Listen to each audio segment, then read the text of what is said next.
unit, where people were chosen from all career fields and all areas because of their qualifications and brought to a particular unit for their skills. Flying training in particular was emphasized. The lead crew concept, he had used that in the war, and he wanted to pick a best crew in a unit and use them to train and evaluate all the other crews. And then he also personally reworked the supply system to make sure that the units got their supplies, and in very short order the 509th became the premier unit in all of the command. The early 50s brought the newer B-50 bomber and also brought the reduction of the 509th composite group basically to paper status. It had been operating side by side with the 509th bombardment wing, and brought that down to paper status, and eventually it was inactivated in 1952. We also started seeing the advent of aerial refueling, and aerial refueling units being part of the unit with the bombers. The 509th got KC-97 tankers in the middle of the 50s, and also received the first all-jet bomber at that time. So we've turned in the B-29s, the B-50s now, which was a derivative, and we've got the first jets. And once again, the 509th is leading the fleet in all these activities. Very turbulent time, the late 50s and early 60s, and the 509th found themselves deeply involved in force projections for the Suez Canal, the Suez Canal crisis. All of our forces went on increased readiness, and the 509th took part in that.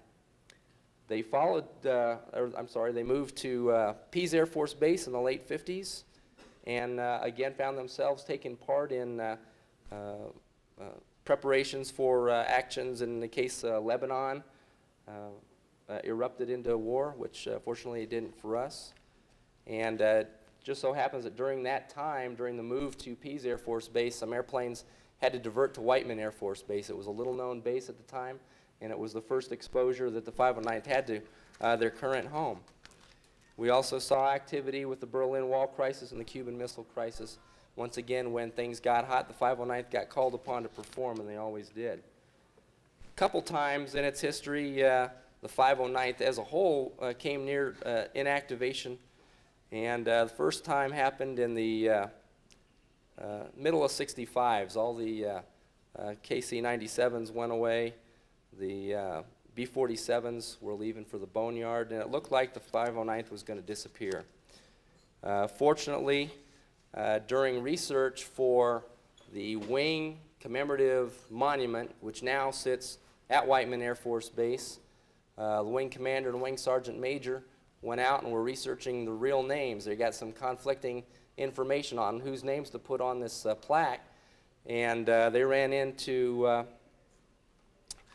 former Commander General Blanchard out in Washington, D.C., then the Vice Chief of Staff of the Air Force, and fortunately he put a halt to that, and the 509th stayed alive, and in so doing received B-52s and KC-135s at Pease Air Force Base.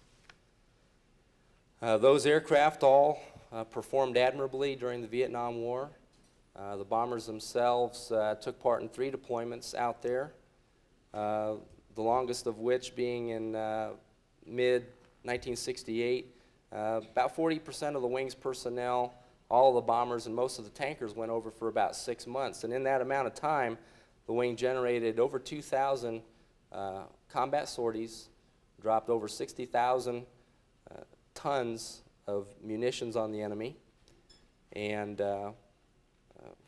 including the Khe Sanh siege, where in a 2-week period they dropped over 8,100 tons of bombs. After a short redeployment back to the States, the wing went back to Southeast Asia just long enough to find out that they were again moving ahead, the lead wing for the FB-111 supersonic jet fighter. The tankers ended up staying there for a little while, and they actually took part in all activities up until the end of the war, while the bomber crews received their new airplanes. It was a controversial airplane. It was a complicated airplane. and things didn't always work out well. And due to some problems with spare parts, somewhat unreliable avionics systems, the FB-111 experienced some severe growing pains, which are only to be expected. But through great effort, they brought the airplane into super shape, and when it was combat tested eventually in the Gulf War, it performed extremely well. But the 509th itself did a few things. I got a whole list of awards and achievements, and I'll go ahead and bore you with them. They won the SAC bombing and navigation competition 3 years in a row, 81, 82, and 83. Some other awards: Best SAC Maintenance Deputate in 83, Outstanding Maintenance Squadron in SAC. It was a two-way tie, both of them 509th units, the OMS and the FMS. 1984, Best Bomb Wing in 8th Air Force. 85, SAC Combat Weapons Loading Competition. 85 was the 8th Air Force Golden Tanker Trophy, and 86 was the Air Force Golden Bomber Trophy, as well as countless Air Force Outstanding Unit Awards. Absolutely the best in the Air Force, no way around it. About the same time, things were coming online for the B-2, and we started seeing operations pick up. They decided that it was going to be at Whiteman Air Force Base, and set up a small staff out there to get the system online. In April of '88, they found out that the FB-111s were going away now, and that would have made the 509th an air refueling wing. Once again, fate stepped in.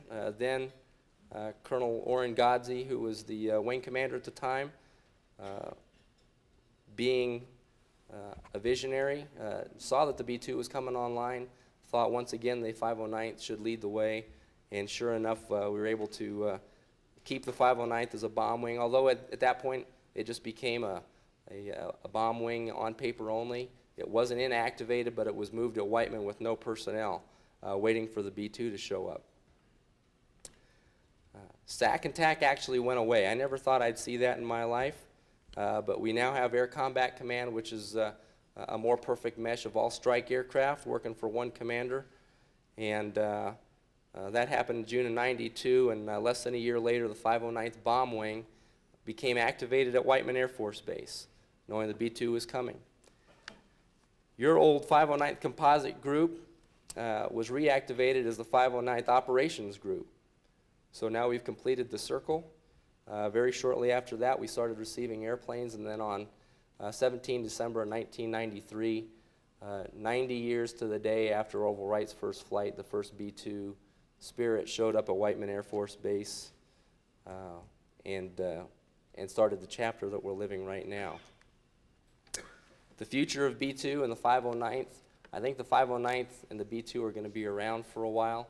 Many of you have heard the B-2 briefing itself, and you know some of its capabilities. Starting next year, we will receive the next generation of aircraft, if you will. We will have all of our conventional weapons certified, including the new global positioning system, aided munition, and the global positioning system target system. And basically what that'll do is it'll allow us to tell the weapons what coordinates to strike. When they drop off the airplane, they'll start talking to satellites and strike those targets almost as close as laser-guided weapons, only we can use our radar day, night, cloudy, or anything like that, and still achieve the same results. The limitation on laser-guided weapons is you got to be able to see the target, and we'll have a step beyond that. We'll also have some more capabilities, including automatic terrain following and terrain avoidance that we don't have now. The final step in current plans for the B-2 are going to come about in approximately August of 1997. We'll have even more weapons capabilities, and we'll be fully capable of deploying the airplane anywhere in the world. And we'll have all other capabilities. The completion of the low observability program will be done, and we'll have total terrain following capabilities. We've already demonstrated super bombing capabilities. We are amazed every time we take the airplane out and fly, considering that they're dumb bombs. They're just hunks of metal that fall off the airplane, and we're getting scores almost as close right now as our precision-guided brethren. We've deployed the airplane worldwide. I had the opportunity to fly it back from Paris in June, and we completed about 24 and a half hours of flying time in a 26-hour period with virtually no problems. We did have a little bit of fun both going into and departing French airspace when Mirage fighters intercepted us. And they said they were doing it just to be nice. I know that they were looking at us with their weapons, and we didn't want them to do that. But what are you going to do when you're in France? I hope that I didn't bore you too bad, but I also hope that you were able to pick out in all the things that I was talking about that throughout its history, the last 50 years, every time the nation has had something new, something critical, and something very challenging, it has tended to rely on the 509th Group, the 509th Bomb Wing, 393rd Bomb Squadron, and all the other units that were associated with those proud units to lead the way. And I feel comfortable that we're still leading the way. I promise you that we'll continue to lean forward and try and make the country proud of us. And I guess the only other thing I can say is nothing could be finer than to be a 509er. Thanks a lot.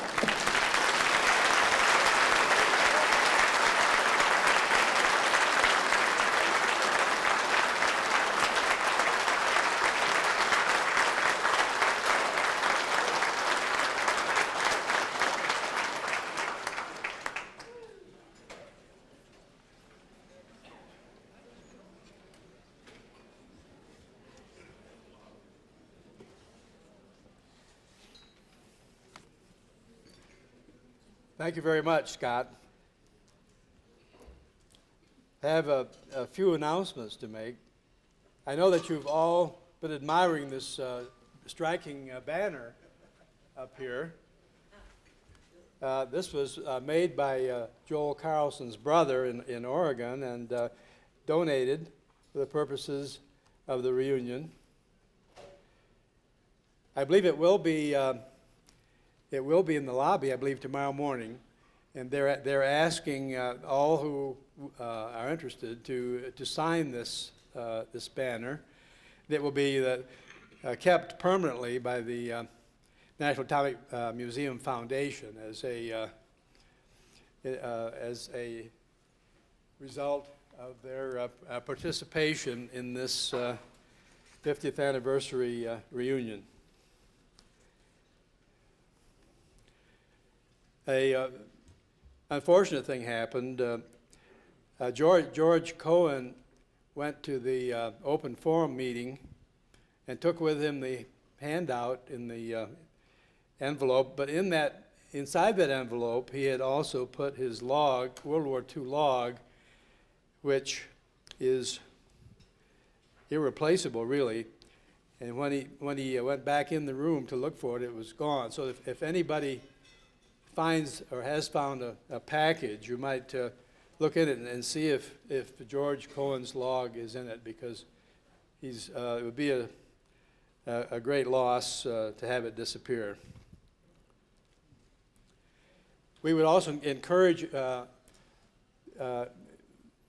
groups to have their pictures taken while they're here. We have the photographers available, and so if any crews or other units or individuals want to have their picture taken, this is the time to do it. They'll be available after this meeting. They will also provide the pictures to those who are in them.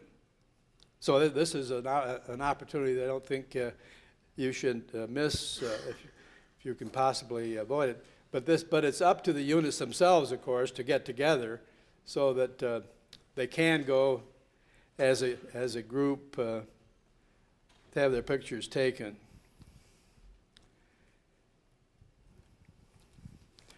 Another a bit of unfinished business is that the very fine mementos that were given out by the National Atomic Museum Foundation at our last banquet, I believe that there are just 4 people that did not receive them. Sue Richard Spain, Dr. James Hopkins, Bob Stock, and Gunnar Thornton. If you'll see Dick Campbell up here right after the meeting, you'll get your memento.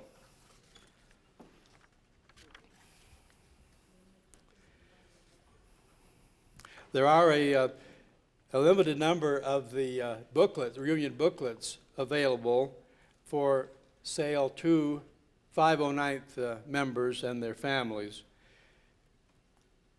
We'll make those available for a price of $10 for those who would like extra copies. But we're not going to sell these wholesale, but for individuals who want a few copies for their families, why this is an opportunity to obtain them. So you can see my wife Helen about this if you're interested. The business meeting tomorrow morning will be presided over by Speedy Beal.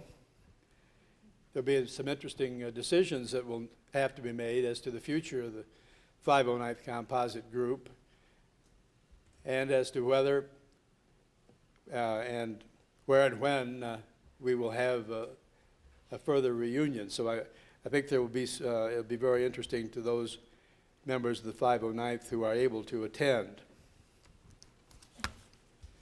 Now, I think we still have a bit of time. It's not 9:30 yet, and maybe we can have a word not from someone from a successor organization of the 509th, but from the second generation of 509th people. And Larry Beezer has volunteered to say a word or two for the younger generation.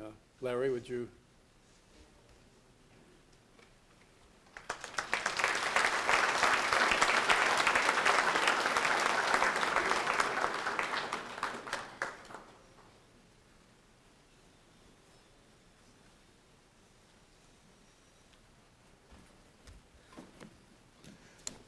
You know, I've been here this week, and it's been really nice to see everybody. And for the few who I haven't met or become reacquainted with, you know, my father was the electronic countermeasures on both missions, the Enola Gay and the boxcar.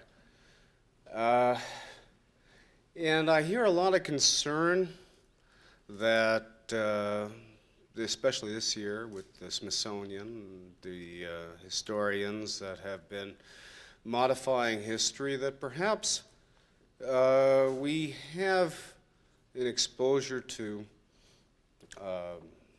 things being changed on us years down the road. A couple of weeks ago, I was surfing the internet and came across a page put out by a university in California in the San Francisco Bay Area that was dealing mainly with the Nagasaki mission. And it was full of pictures and full of recounting the damage to the city and to the population, etc. And the more I dealt with it and the more I dug into it, I saw that this was a wringing of hands and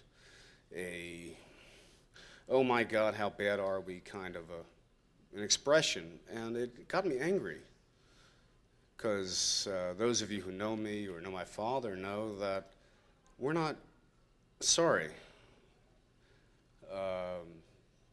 So they were soliciting feedback from the people who came to their internet page, and I want to let you know that as of 2 weeks ago, on that page at least, the truth was told.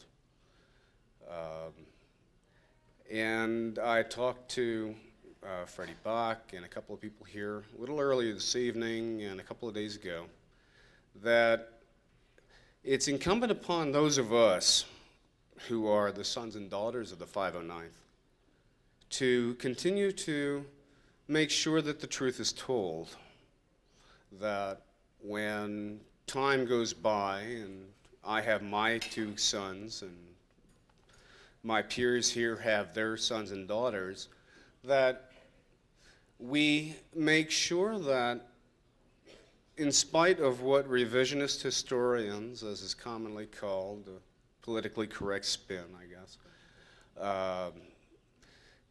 in spite of what they say, that the opportunity still exists for the real truth to be told.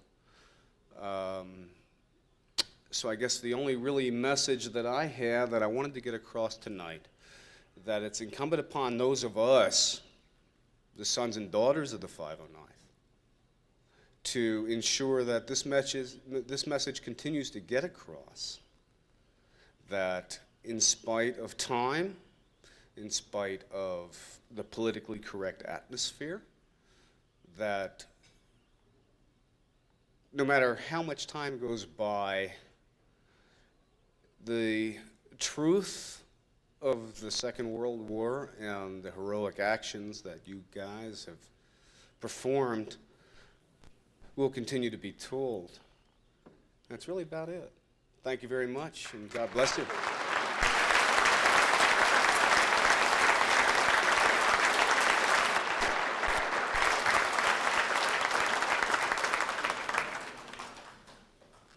Well, that brings to an end the prepared program.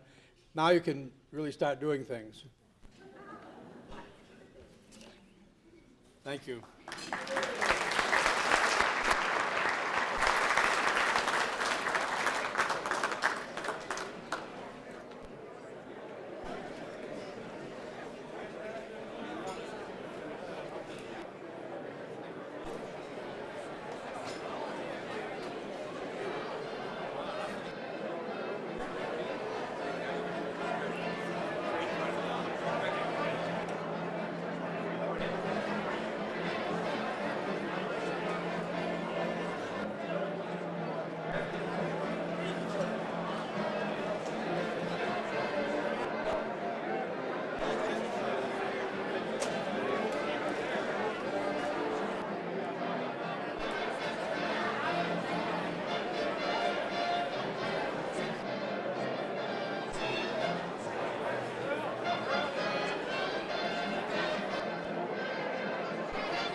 .320th for pictures.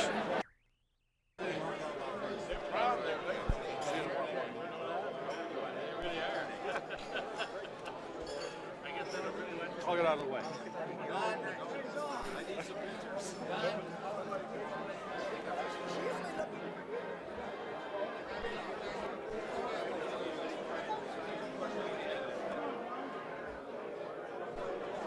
Get this show in a row.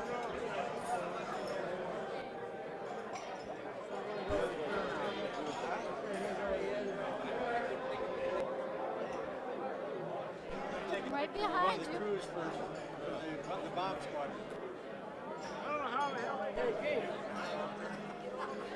Right. If it hadn't been for us, they'd still been floundering around in windows. I'm glad to hear you're feeling better. You stressful. Where are you going? Are you guys? Have you had a good time at the reunion? Had a hell of a time. This has been a fine, fine reunion. Were you at the Chicago reunion? Sir? Were you at Chicago? You betcha. You You betcha. wouldn't miss it for anything. No. I ain't gonna miss the next one either. I'm gonna be. If he has to come crawling If I have to go crawling in my tractor, I'll be here. We'll go get you if you don't. Boy. That's all we need. Just come get me.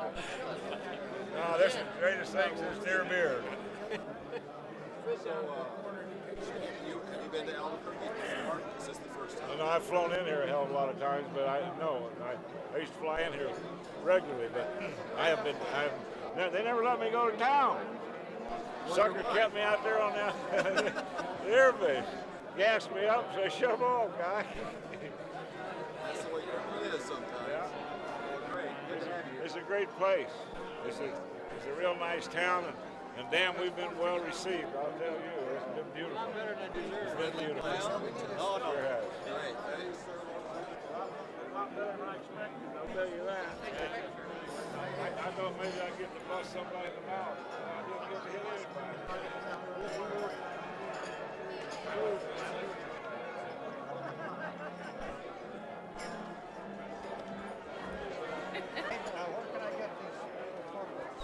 This one was given to me, and the photographs, unfortunately, are all gone. I brought about 500 of them, and they got snapped up. So I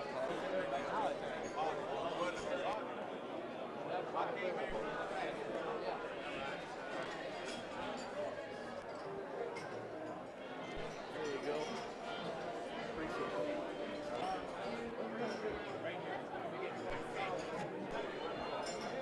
We gonna stand up? Yeah, we're all here.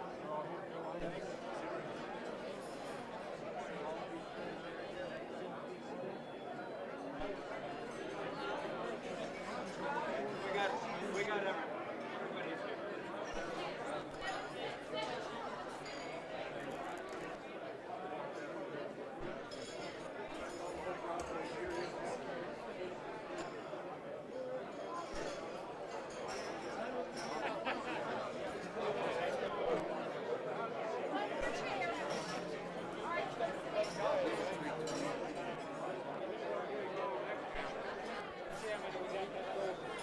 I think we got plenty of them right here.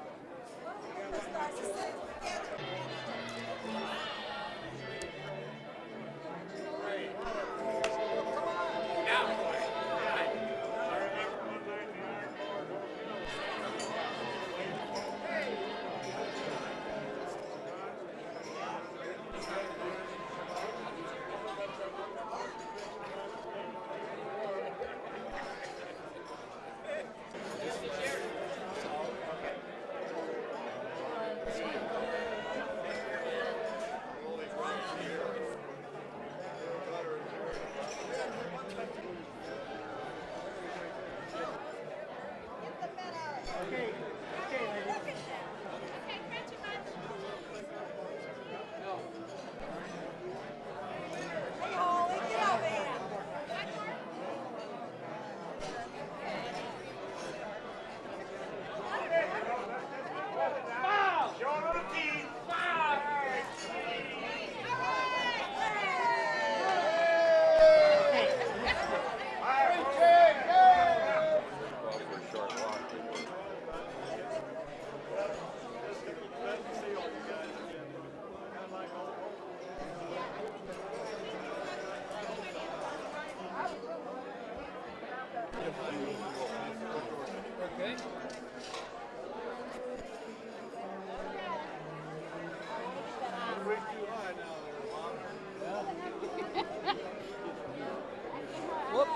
Be careful about this. Excuse me.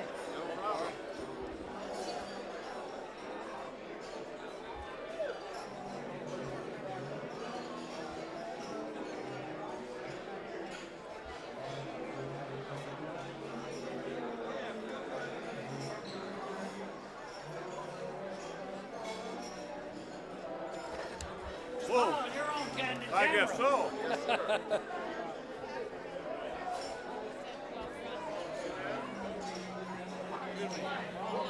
I'm gonna have a little help getting that.